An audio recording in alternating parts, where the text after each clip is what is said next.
Hi guys, Paul Seils from Messages from the Underground. Thanks for joining us. Today we're covering off on biohacking 5G electromagnetic frequencies with Sarah Harding out of the US. Hi Sarah, how are you? Hey, how's it going? Is it Sarah or Sarah? Yes, Sarah. Okay, Some people beautiful. say Sarah, but they're not here in America usually. Yeah, great. So I've spent a lot of time in the last couple of years doing a lot of research with a lot of people. We were running a group called Stop 5G Global, which ended up morphing into Messages from the Underground because the conversation's gone so lateral in relation to lockdowns and vaccine coercion, etc. But I've done a lot of work and spent a lot of time over the years doing a lot of interviews um, with a lot of people, including doctors, professors, physicians, scientists, in relation to the field and their concerns about electromagnetic radiation. I got to admit, I didn't know a lot about it when I first heard about electromagnetic radiation and the impacts on the human body. And it was a very broad spectrum conversation, and everyone was sort of, particularly the doctors, um, were talking about things about the impacts on the DNA and the body on a cellular level, and also so it can be anything that can occur on a spectrum, anywhere between sort of brain fog all the way through the scale, depending on the intensity and location, how much exposure you're experiencing for 5G or electromagnetic radiation. Uh, Anything on the spectrum, including, cloudiness, what people would sort of describe as ADHD, uh, uh, all, and even building biologists talking about it contributing to tumours, cancers, infertility, miscarriages, all that sort of thing. So, what's been your experience in the conversation so far? Because we have done a webinar about this previously. So, Mhm. Yeah, I think some of the most startling information for most people is that it is cumulative. So, I think you think of, well, if I drink a Coke or a Diet Coke or something, I drink it and my body deals with it and it gets out. I think people get really surprised that it stays with you, sort of like heavy metals. It doesn't just leave your body; it kind of stays in there and it causes that disruption. mm, And it makes a lot of sense to me because it's a radiation wave, it's a frequency. So it kind of causes a vibration in the cells and then your tissues. And then it kind of almost makes it's like starting a conversation in there and something happens. Your body sort of responds to that. I think particularly interesting right now with all that we have with the pandemic going around is the disruption that it has to mitochondria. So the mm, mitochondria power our cells, for those who don't okay. remember grade school science. But if Yeah. you Can you start explain damaging, what yeah, mitochondria is again? Yeah. absolutely. So mitochondria convert energy, food into energy in the cells. So it literally powers the cells. The cells power the body.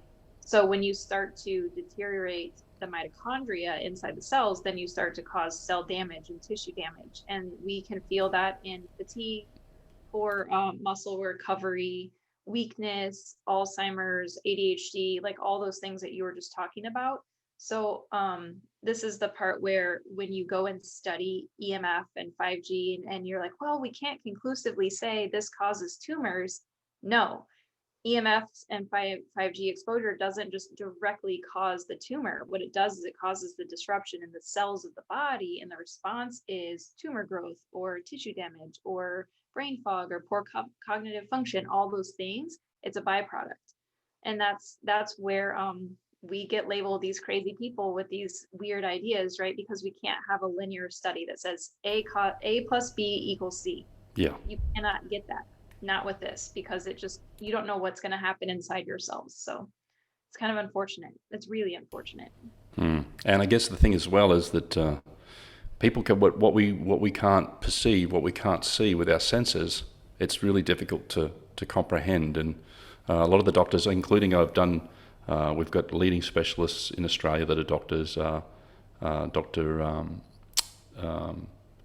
Russell Cooper, and I've also done interviews with um, Professor Ollie Johansson. And the unfortunate thing for me is because the sensitive nature of that data and that information, Sarah, we've been sort of building that channel over about 5 or 6 years.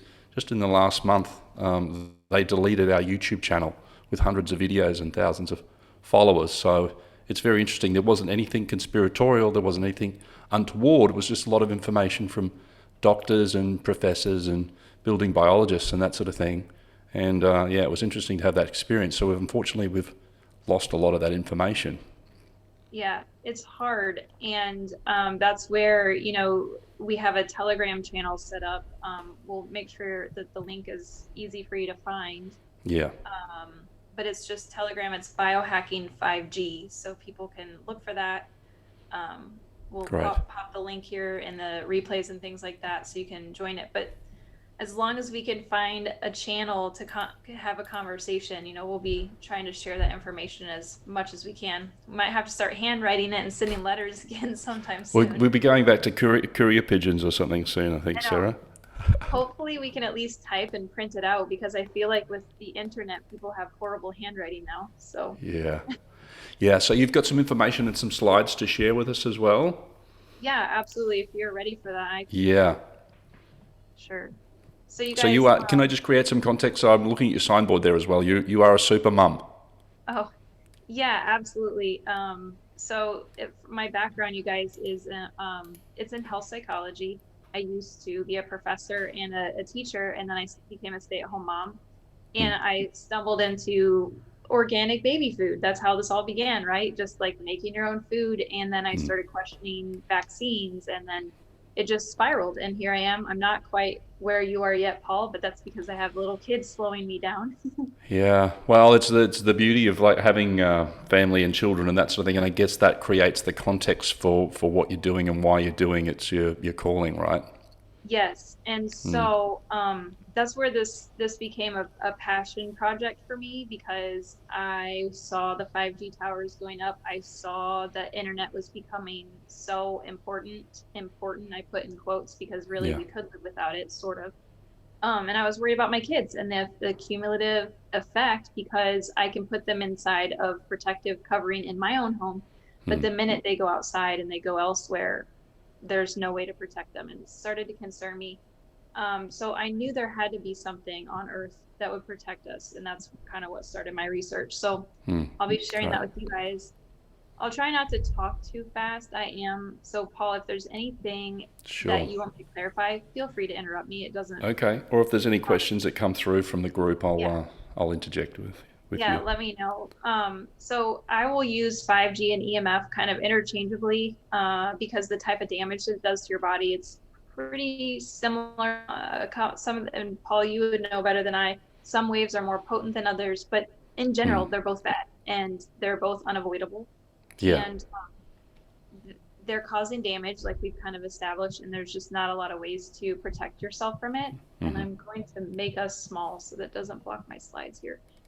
Um, so what are EMFs? I know this was something that we sort of thought of only as something that was around like X-rays and microwaves. Those were the two things that I kind of grew up knowing that were electromagnetic waves. But we have so many more exposure areas here with power lines and radio and TV waves, and our cell phones are massive issue with the EMFs.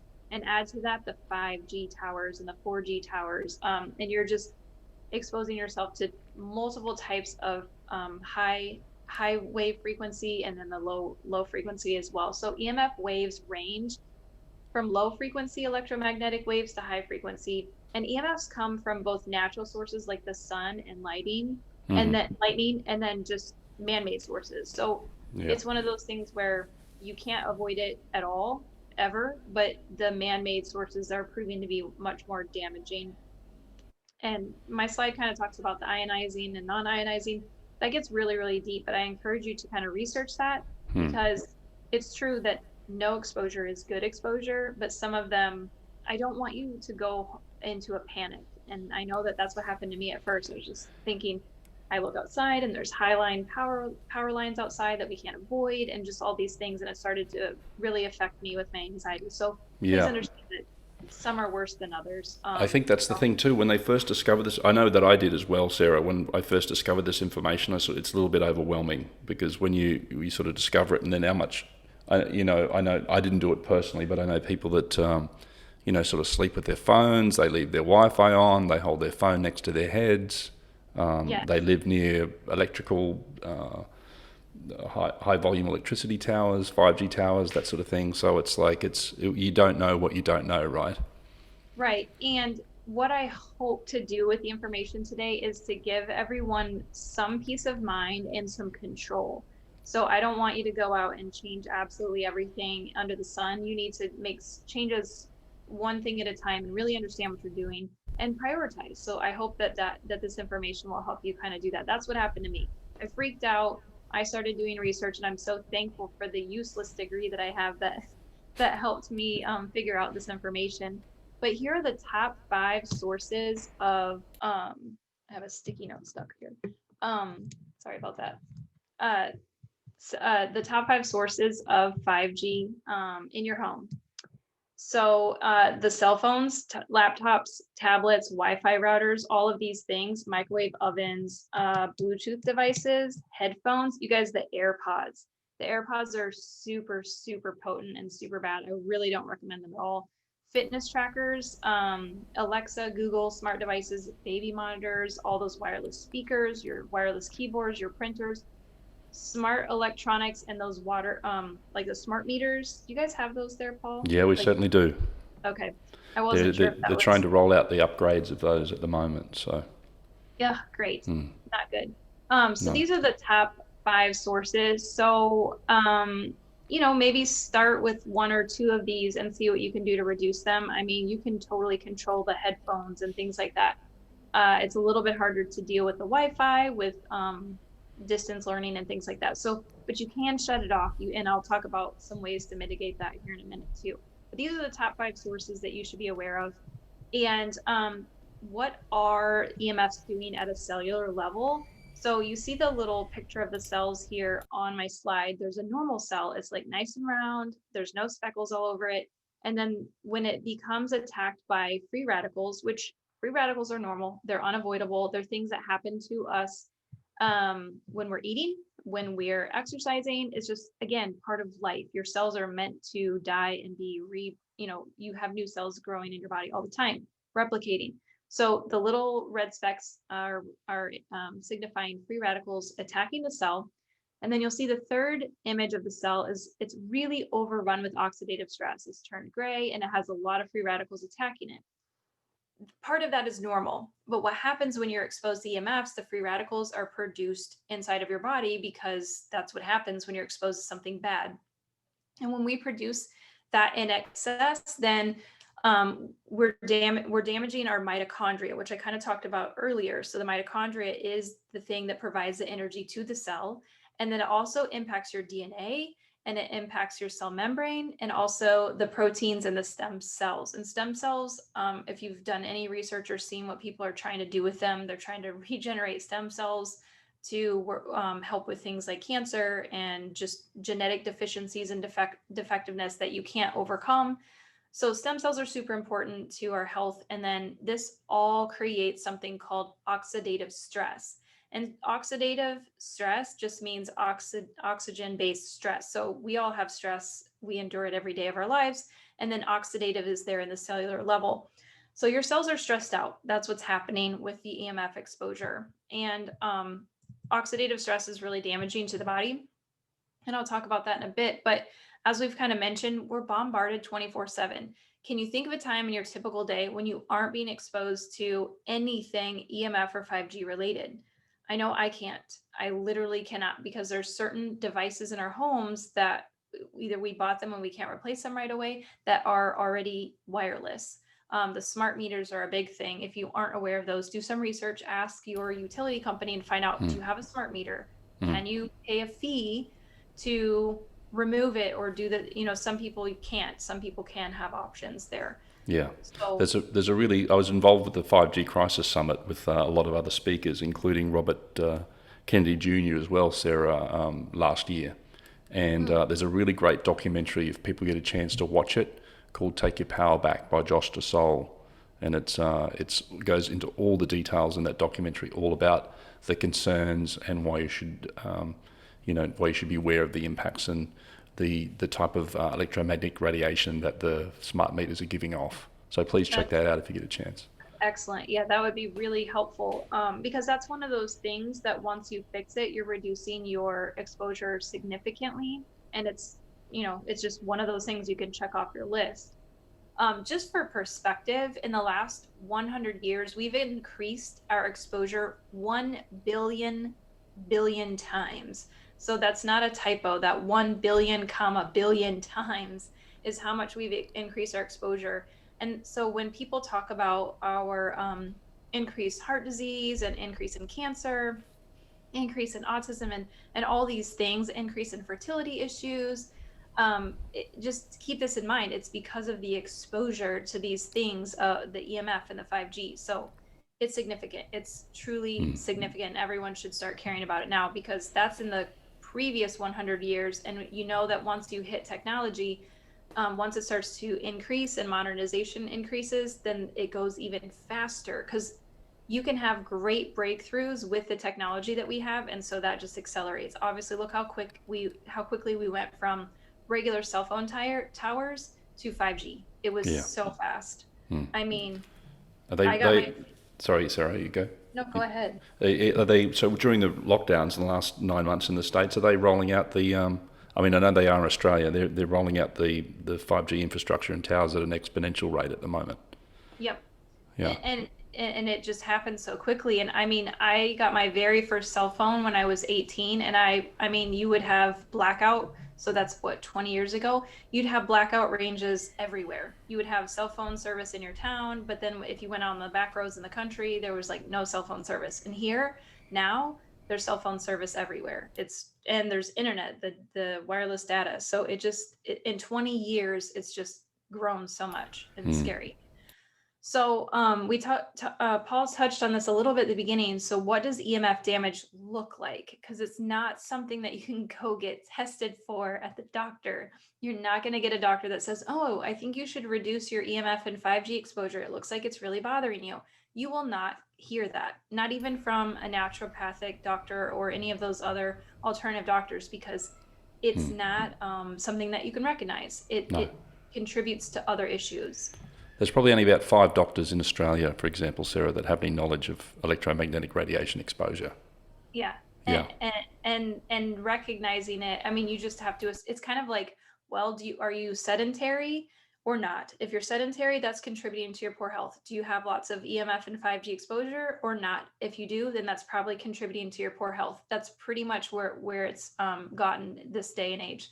What you eat, how you sleep, how you exercise, and how much exposure you have to these damaging rays.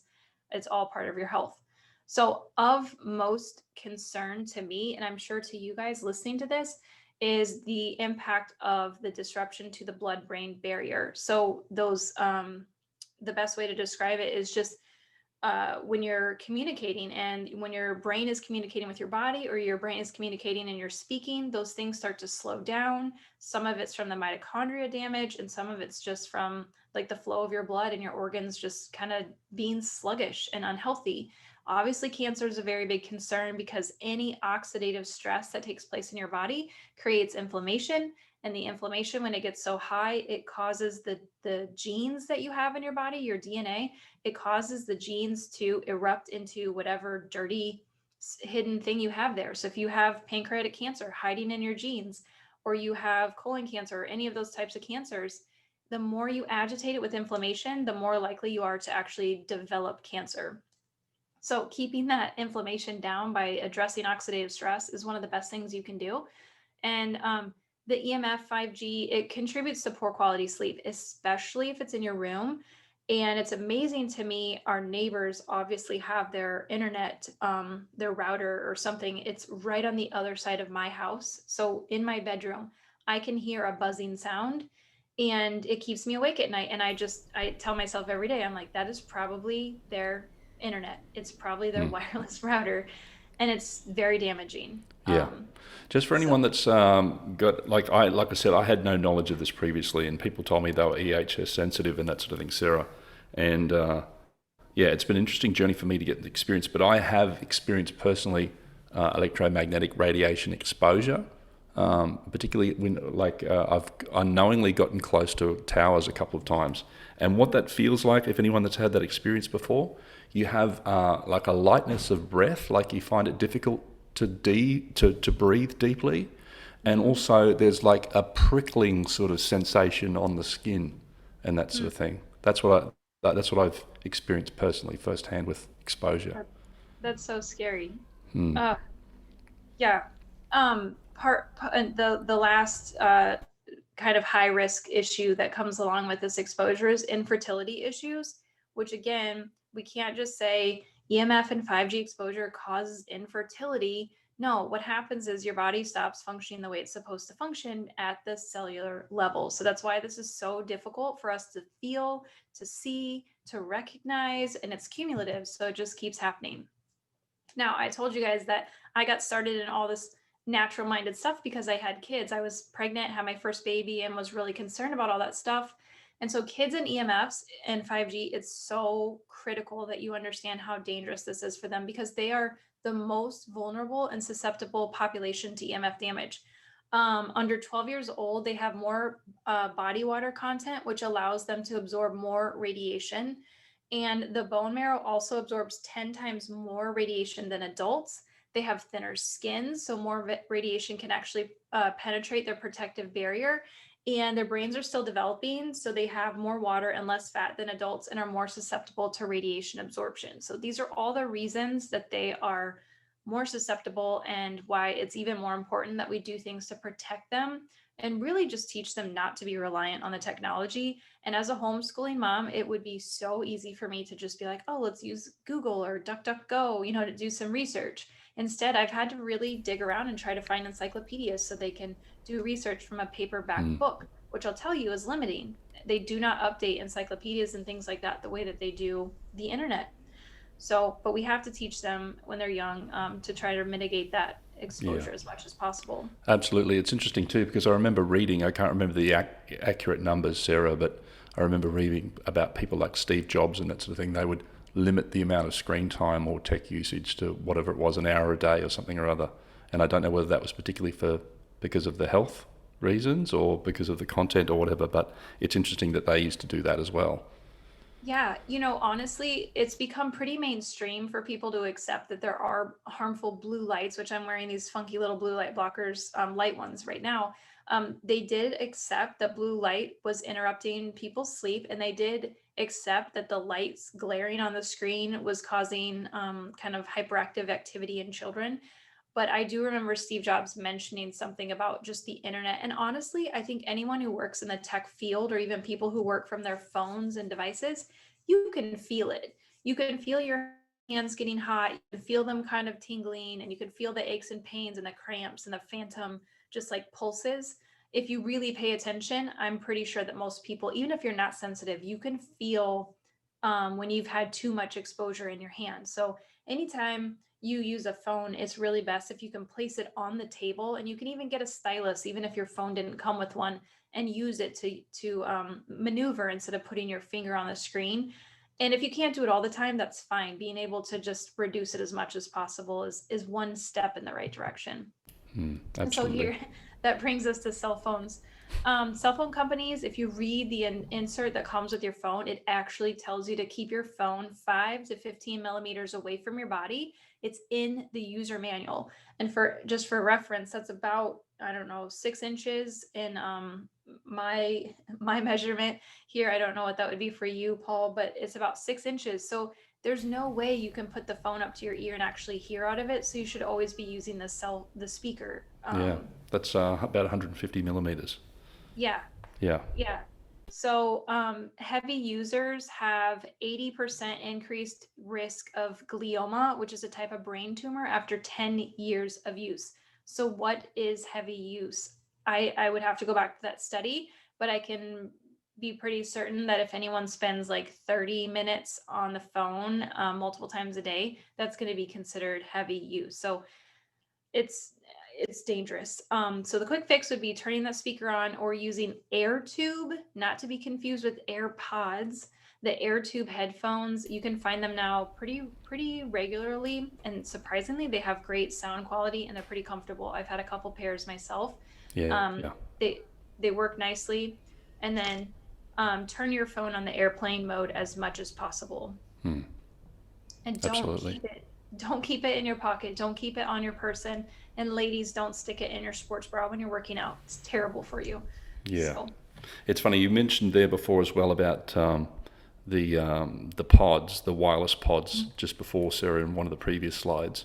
I mean, I always uh-huh. use my phone on speaker as much as well, pretty much mostly. But the AirPods, a technician was explaining to me that what happens with the AirPods is like one of them is, it's only one of them is the receiver, right? So what happens is you've got one in one ear, and then the other one's actually transmitting to the other ear on Yeah, the other side of your head. I know. Isn't that crazy? Yeah.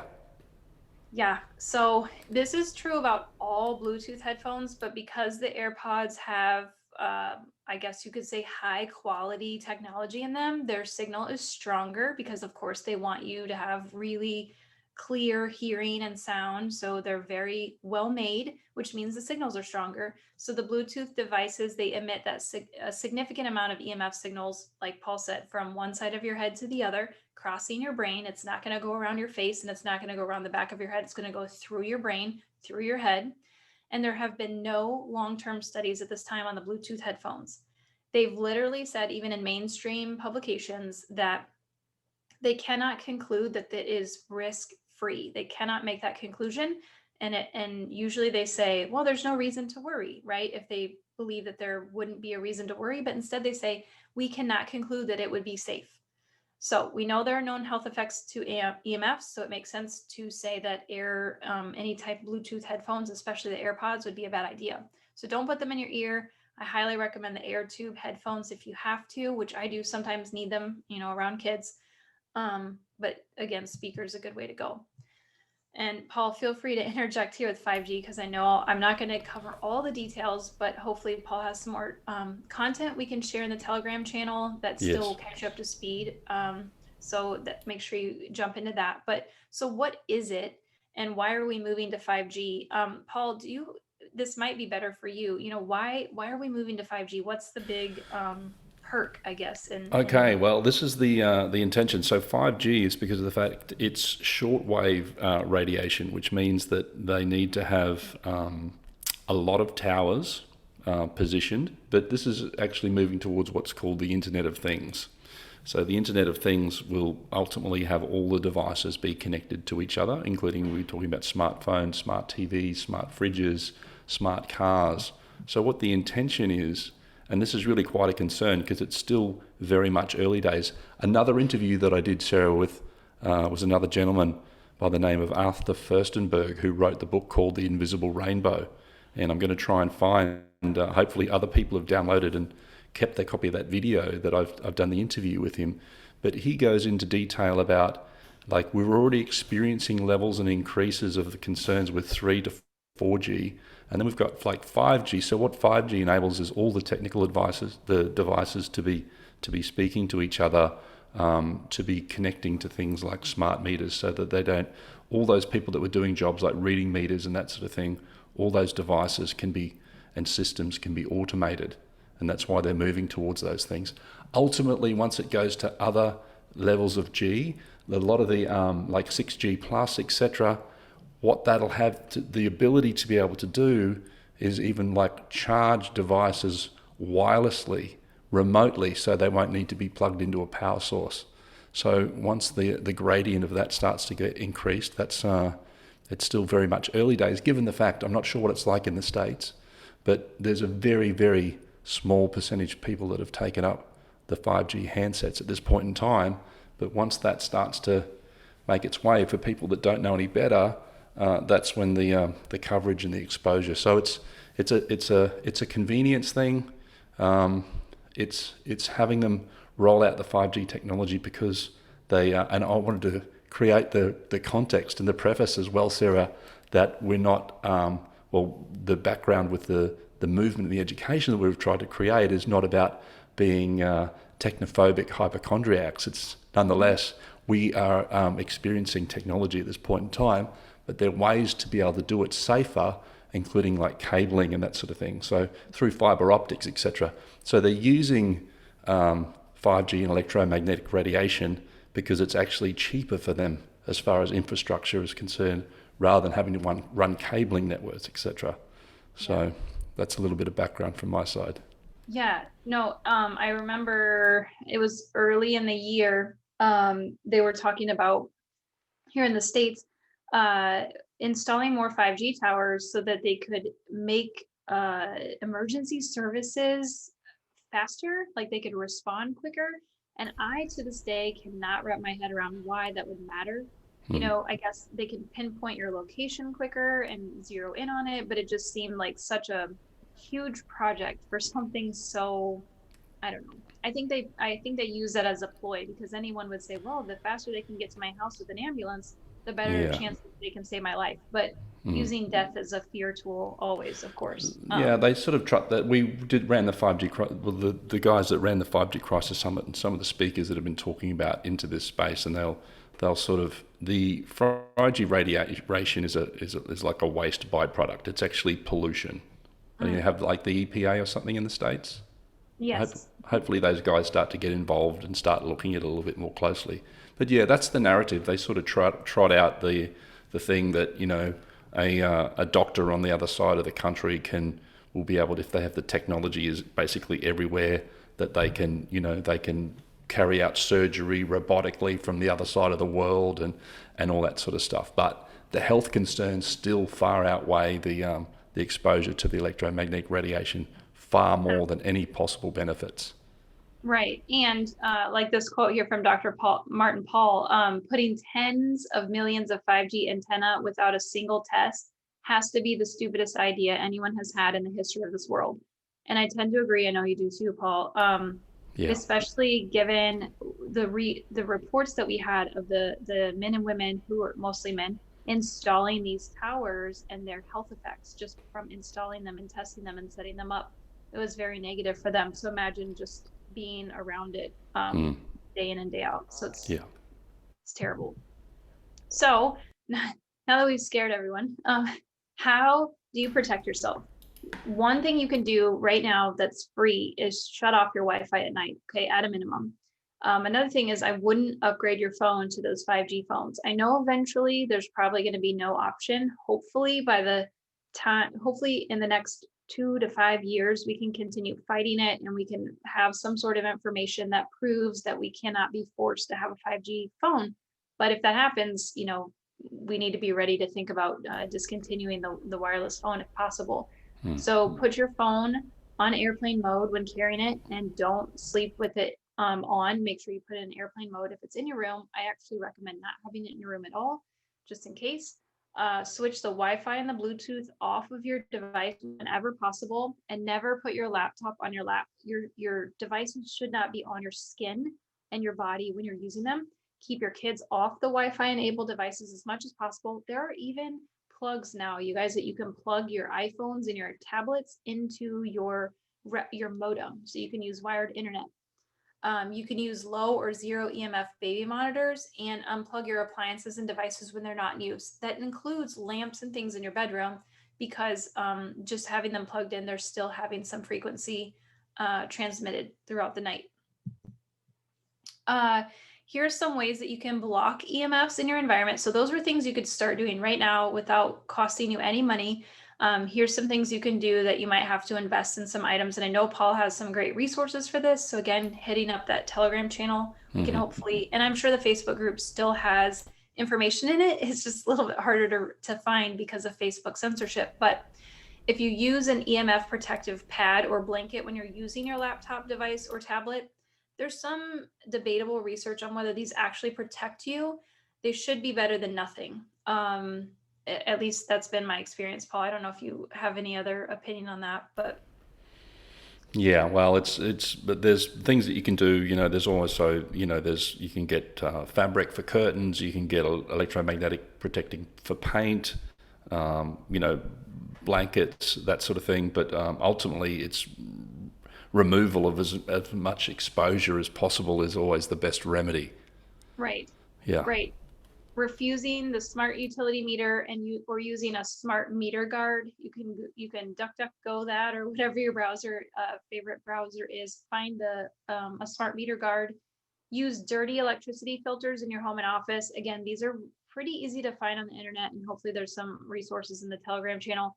choose a low EMF or analog baby monitor, opt out of the Internet of Things devices, like Paul had mentioned earlier, when possible, and replace your headphones with air tube headphones, which you guys can range between $10 in the United States up to $30. So they're not nearly as expensive as the AirPods. But those things are great and they're super helpful. But I was worried about my kids' exposure when we left the home. And so that's when I knew that there had to be something on earth that we could put inside of our body to help our bodies become resilient. And I did find herbs that do that. So it helps your biology get rid of and combat the EMF damage. There's 3 different types of herbal synergizers that I've found that really work. The very first one that you should know about, and the most important one, is called Protanum NRF2. And Paul has a link to get you $15 off in Australia and New Zealand to try these products for yourself. But the NRF2 Synergizer, it has 5 herbs in it that activate your cells to produce more antioxidants. So remember, oxidative stress is the result of damage to your cells, which EMF and 5G contribute to. If you can increase your antioxidant production by 40%, you can actually lower that damage. So these herbs are proven.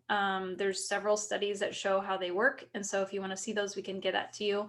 The second thing is the NRF1 synergizer. There's a pathway in your cells called the NRF1 pathway. And when you trigger it with these herbs, it increases the production of mitochondria, which I told you is one of the most damaging things that happen when you have exposure to 5G and EMF is your mitochondria are impacted. So boosting the mitochondria production, helping you have healthier mitochondria, that's a big benefit. So those 2 together are extremely powerful. Now, there's a newer herbal synergizer called NAD. It's not available in all countries. And if you want to know about it, find out if it's in your country, just let us know. We'll tell you. But NAD is, and some people call it NAD. It should be called NAD. It's a molecule in your body that helps you with sirtuins, which is another very sciencey term. But the point of NAD and sirtuins is longevity. When you have no sirtuin activity, your telomeres on your DNA and your genetic code start to decline, and then you die. I mean, that's part of life. Our telomeres get short and then we die.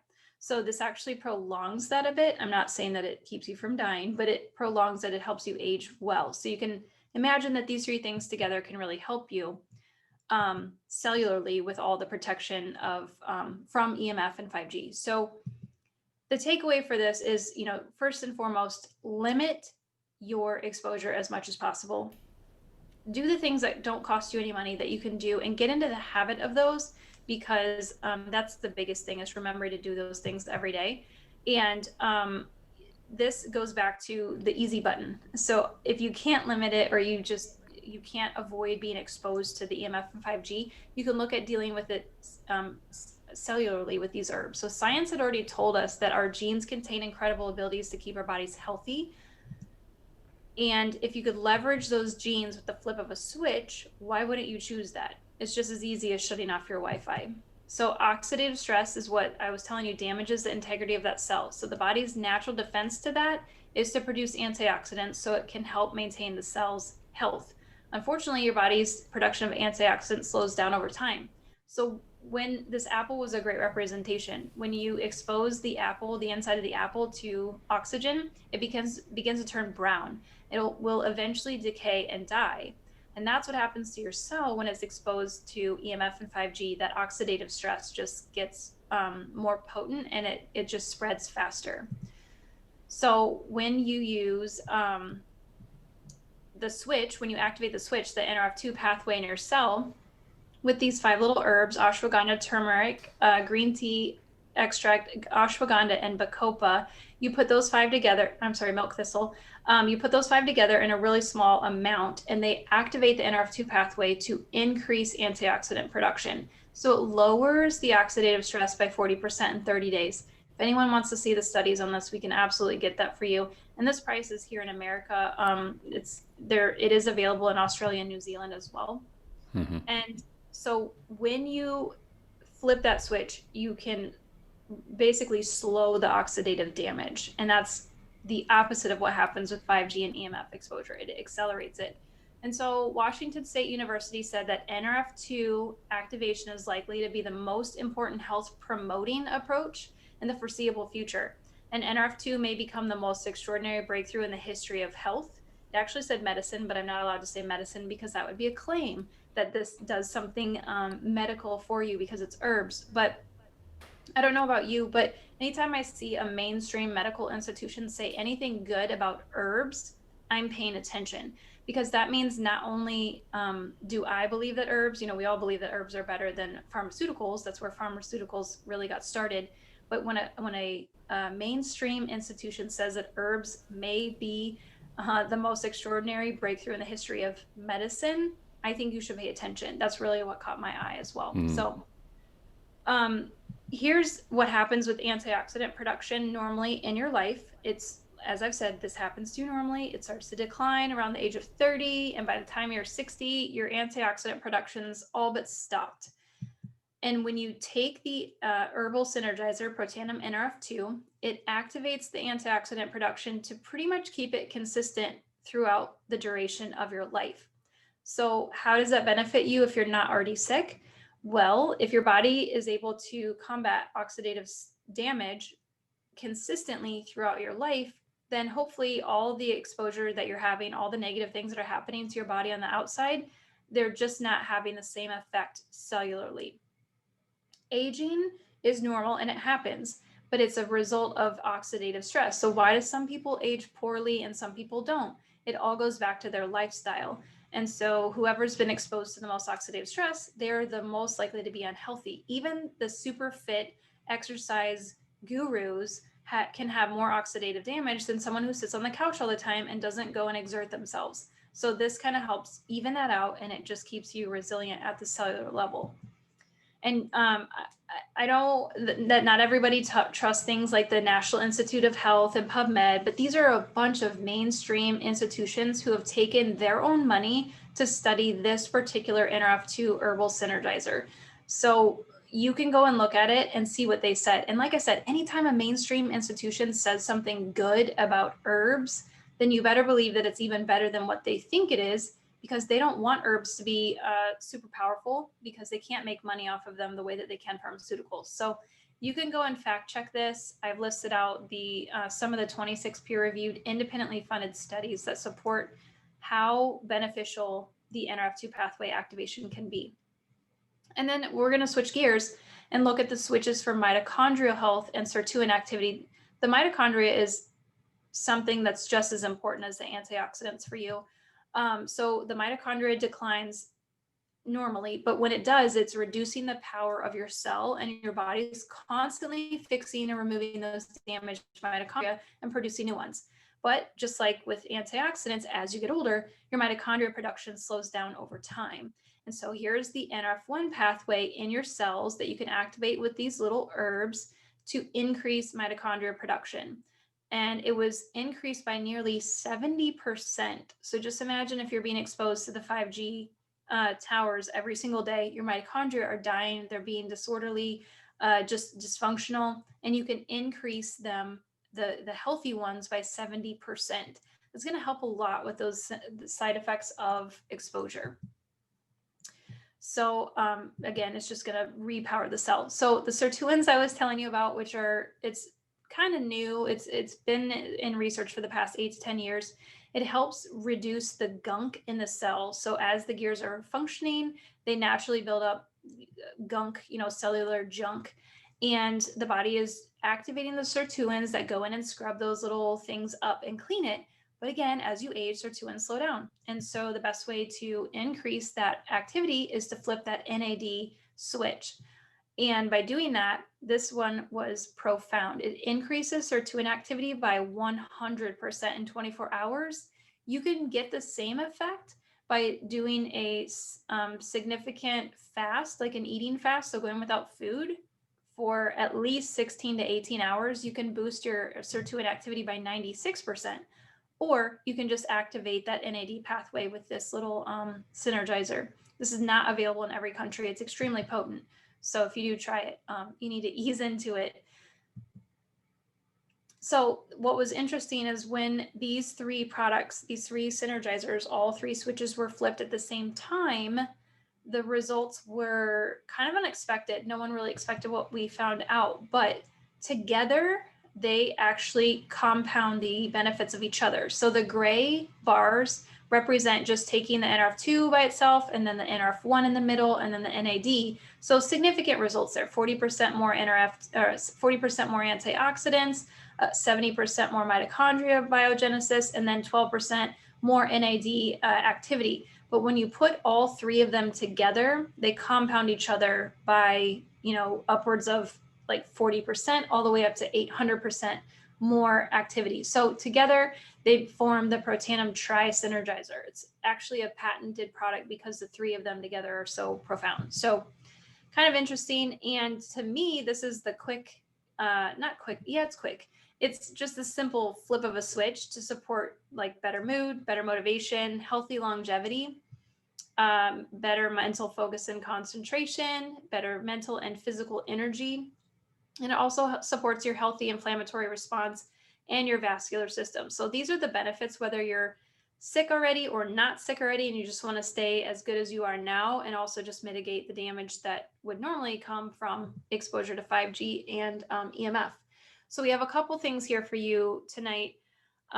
There's the Telegram channel, which we'll put the link for you to click on, but it's Biohacking 5G. And then there is a coupon. It's $10 off in the United States, but it's 15 Australian or New Zealand off of trying these products for you. As I said, NAD is not available in all countries, but the most important one for you is the NRF2 and then the NRF1. Those two together are pretty powerful.